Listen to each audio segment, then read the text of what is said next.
Dans cette vidéo, nous continuons d'affronter les bots de la catégorie mystère du meurtre du mois de mars sur le site chose.com, bots qui sont disponibles a priori pour le mois de mars 2024. Nous avons joué Madame Mate, nous avons affronté Tina, le professeur Bishop avec des niveaux allant de 600 à 1500 Elo. Nous attaquons aujourd'hui un bot de niveau avancé, Rémi Rook, donc la tour ou Rémi Tour, je ne sais pas. Donc face à un bot de niveau avancé, d'un point de vue stratégique, bien entendu on va essayer d'abriter le roi et de contrôler le centre de l'échiquier. Mais surtout on va essayer d'anticiper un petit peu plus les coups joués par notre adversaire. Et peut-être réfléchir 2 ou 3 coups à l'avance plutôt qu'un seul. Donc on s'attend à des parties assez difficiles face à un bot de ce niveau-là. Alors on rappelle que sur le site chess.com, quand vous avez un bot qui est réglé sur 1800, il va faire certaines parties à peut-être 1600, 1700 Elo, mais il peut aussi faire des parties à plus de 2000 Elo, donc il y a aussi une part d'aléatoire sur le niveau de l'adversaire. Alors pour avoir fait quelques parties contre lui, j'ai plutôt l'impression qu'il joue aux alentours de 1800 à 2000 Elo. Je l'ai rarement vu jouer en dessous de 1800 Elo en tout cas. Je vous propose de commencer la partie. Comme d'habitude, on laisse notre adversaire choisir s'il désire jouer avec les pièces noires ou avec les pièces blanches. Surtout avec les pièces noires, notre adversaire qui joue avec des 4, très souvent on répond par des 5. On va développer les pièces, chercher à mettre le roi à l'abri. Ici notre adversaire qui joue comme un Queen's Gambit, mais il n'aurait pas joué il aurait joué dans un ordre de coups différent.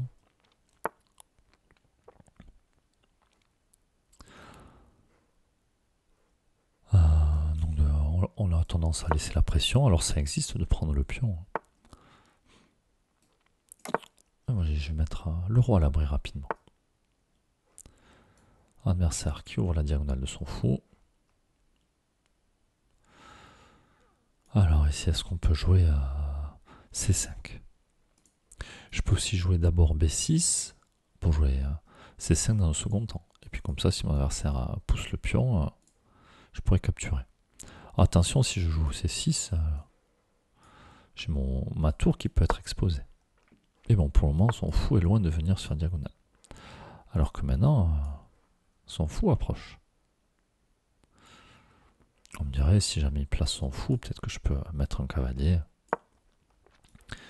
Mais je vais d'abord mettre mon fou sur cette diagonale.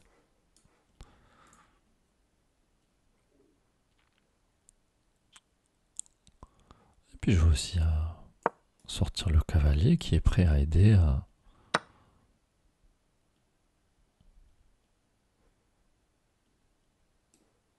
On va reprendre du cavalier. J'ai pas peur d'un coup comme ça, je pourrais reculer le fou tout simplement. Pas très embêtant.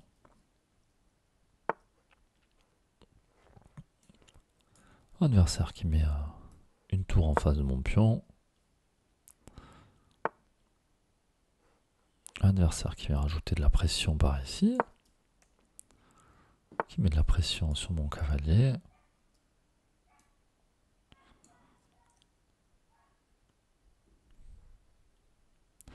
Alors que faire ici?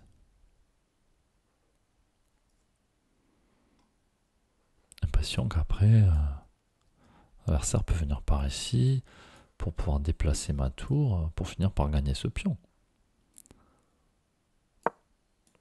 Mais bon, je contre-attaque sur le pion qui est là. Et maintenant, je peux replacer mon cavalier qui va venir défendre.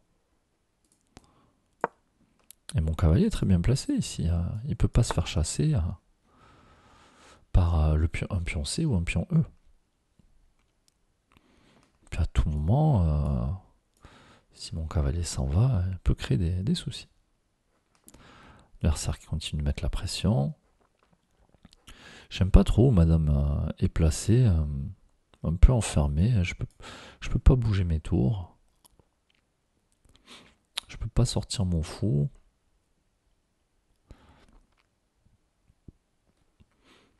À noter que la pression sur mon pion C7 a diminué. Il n'y a plus le fou de case noire. Alors que faire maintenant? que je peux pousser le pion? Le problème, c'est que je me crée une faiblesse en B6 si j'avance le pion. Tout comme mon adversaire a une faiblesse en D4. Est-ce que ça peut pas être une cible, ce pion D4? Et puis, est-ce que je pourrais pas me débarrasser de ce fou qui m'embête?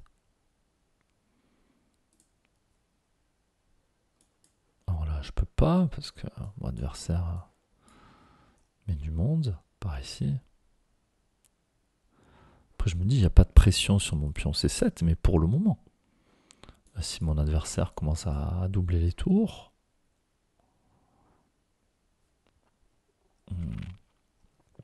pas que je reste sans rien faire. Alors, du coup, j'envisage l'adversaire qui peut pas faire la prise en passant. On peut faire la prise en passant qu'avec un pion. Donc, que se passe-t-il si jamais je joue à C5? Adversaire qui attaque 2 fois mon pion, et moi je le défends de 3 fois. Et s'il prend pas, peut-être que je pourrais changer. Mon adversaire va se retrouver avec peut-être une faiblesse en E5. Ça risque d'être une faiblesse temporaire. Mais moi je vais pouvoir faire jouer mes tours, déplacer mes dames, madame, faire jouer l'autre tour. Alors j'aime pas l'idée d'avoir une faiblesse en B6. Alors si je peux pas pousser le pion, hein. Parce que là il y a vraiment du monde sur son dos. Alors je peux peut-être prendre. De toute façon je vais me créer de la place, donc je me crée de la place. Ah mais là je m'intéresse à un coup comme celui-là. M'intéresse à un coup comme celui-là. Je fasse attention, mon pion est attaqué, même si pour le moment est défendu.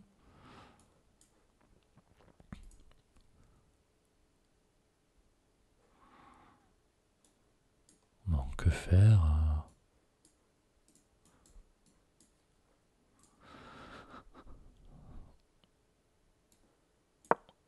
Bon, au moins ça défend notre pion. On gagne un tempo sur la dame. Mais attention à ce fou qui peut venir par ici.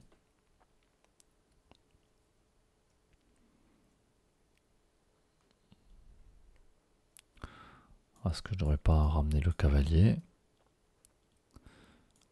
pour éviter la menace de mat?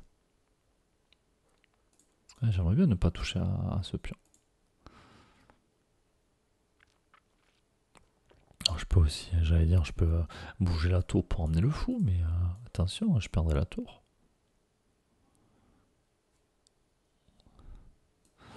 Donc là, j'ai envie de ramener le cavalier, mais je me dis si je ramène le cavalier, peut-être que mon adversaire va venir clouer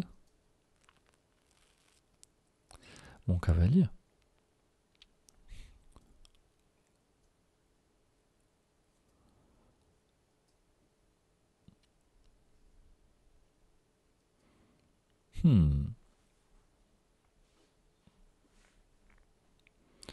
Alors que faire ici?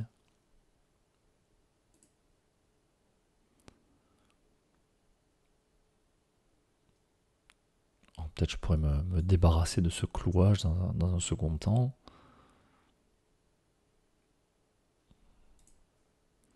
Et je vais essayer de ramener mon cavalier.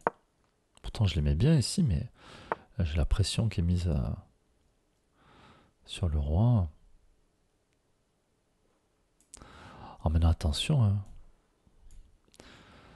Mon adversaire qui met sa tour vis-à-vis de madame. Et bon, de toute façon j'avais prévu de décaler madame, hein, et de pouvoir ramener le cavalier par ici. Et du coup je crains plus ce clouage là.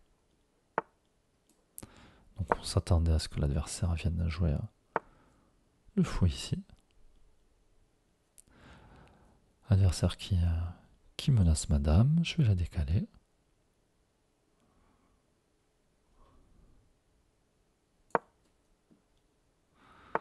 Voilà, il y a beaucoup de pression. Il va peut-être falloir qu'on commence à simplifier la position. Après, j'ai bien envie d'échanger des pièces parce que... Après, je peux déjà échanger ce fou là qui m'embête, qui m'empêche de décaler ma tour. Après tout, s'il veut pas prendre le fou, il va perdre la tour. Je peux aussi échanger mon cavalier contre ce fou de case noire. Bon, mon cavalier, il est pas très bien ici. En général, on aime bien avoir un cavalier à F6. Beaucoup plus qu'en G6. Après, j'ai toujours de la pression qui s'exerce par ici. Pression qui s'exerce sur ce pion.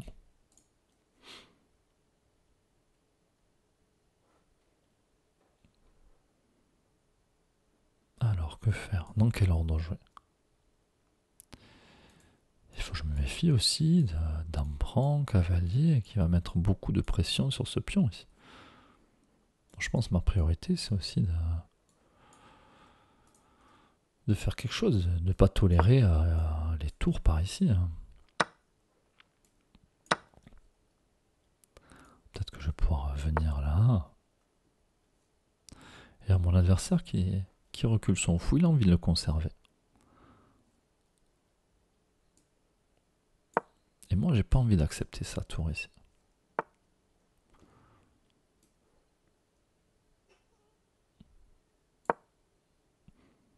Alors, que prépare mon adversaire avec sa dame? Je pense que juste il protège sa tour.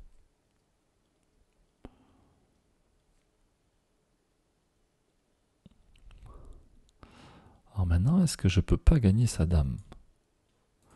Je me dis si je bouge le fou sur échec. Et lui, il a mis sa dame en face de ma tour. Alors, il faut que je me méfie qu'il n'y ait pas mat du couloir, mais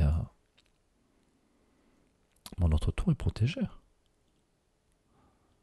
Que peut-il faire contre fou prend F2 échec pour récupérer la dame derrière? Je pense que là, mon adversaire a fait une grosse erreur. Hein. Échec. Et je récupère la dame. On a un avantage matériel conséquent. Et mon adversaire qui propose d'échanger les tours. Bah, je vais dire oui. Je vais dire oui. Alors je peux aussi le laisser prendre ma tour. Comme ça je ferai jouer ma dame. Parce que j'envisage aussi de prendre le cavalier. De prendre le pion avec mon cavalier.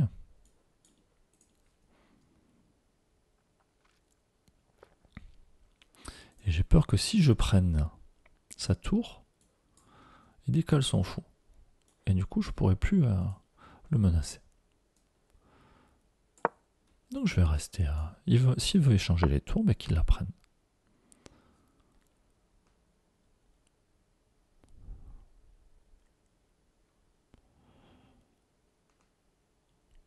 Peut-être que si je prends... Bon, j'ai quand même tenté d'échanger du matériel après tout. Hein. Puis je vais aussi me faire une case de sortie pour mon roi, on sait jamais là. Ah, finalement, avec le matériel que j'ai d'avance, ce que je crains le plus, c'est un mat du couloir.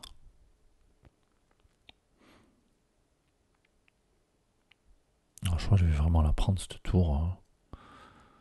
Ouais, trop de choses qui... J'aime pas ce vis-à-vis, de toute façon. Alors si mon adversaire reprend la tour, il décide de reprendre avec le fou. Alors je vais mettre la pression sur le pion, garder un œil sur son fou.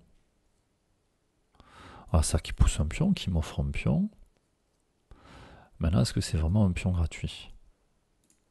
Je me dis, si jamais je bouge, peut-être qu'il va jouer un tour de fou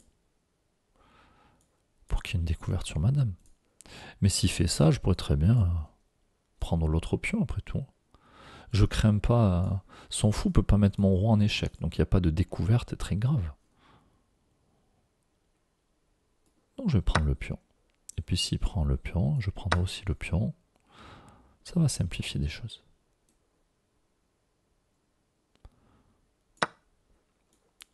Et voilà, puis si je perds aussi mon pion B6, c'est pas très grave à vrai dire. Hein. Et puis je vais mettre ma tour sur case blanche.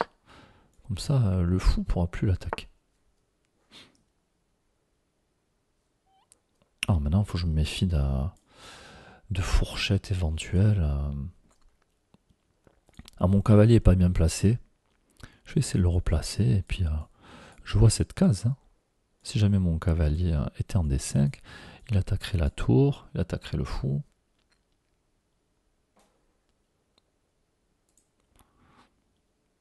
Oh, madame qui est loin de se faire attaquer par le cavalier. En plus, je suis sur case blanche. Bon.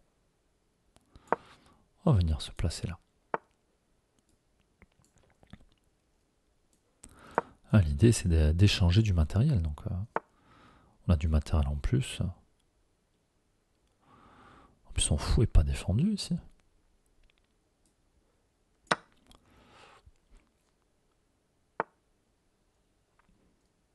Alors maintenant, il faudrait que j'arrive à me débarrasser des pièces restantes chez mon adversaire. Il m'a dit mon cavalier, je l'aime beaucoup en D5. Donc je vais aller le remettre. Alors maintenant, j'ai moins peur des maths du couloir. Et puis j'ai envie d'échanger du matériel. Et mon adversaire va avoir sa tour de cloué. On va forcément échanger du matériel. Et je vais me retrouver ensuite avec dame contre cavalier. Alors, la partie ne sera pas gagnée. Enfin, je me méfie des fourchettes malgré tout. Mais la partie est quand même bien engagée. J'attaque le cavalier.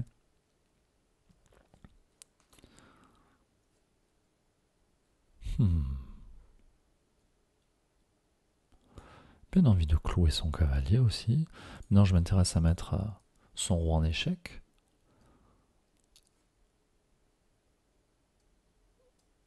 Pour pouvoir récupérer le cavalier.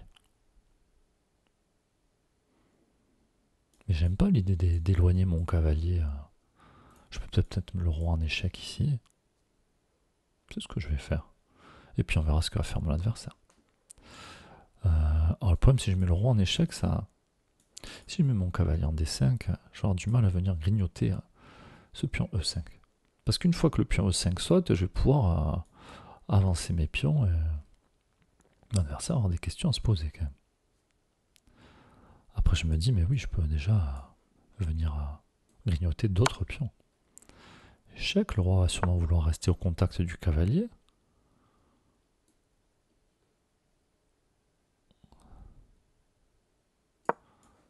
Je menace les pions. Et là, mon adversaire, qui défend son pion, mais qui se met sur une case où il peut perdre son cavalier. Alors j'imagine que si je prends son cavalier, il va prendre le mien. Bah, ça me va, hein, ça me va. C'était la pièce que dont j'avais le plus peur chez mon adversaire. Et puis maintenant, il y a juste ce pion E dont il faut que je me méfie, mais bon, quand même pas grand-chose. Hein. Là, la partie est mais je vais même approcher mon roi pour éviter tout problème avec ce pion. Voilà, moi je sais que ce pion n'avancera plus. Puis là, on va pouvoir finir la partie. Donc attention à ne pas se retrouver en position de patte. Voilà, maintenant, on est assez tranquille. Le roi a de quoi bouger par ici. Hein. Alors je crois même que alors on pourrait aller faire une autre dame, une tour, faire un man de l'escalier, mais je pense qu'à notre niveau, là, vu qu'on 1800 Elo, on va aller mater avec le roi et la dame, tout simplement.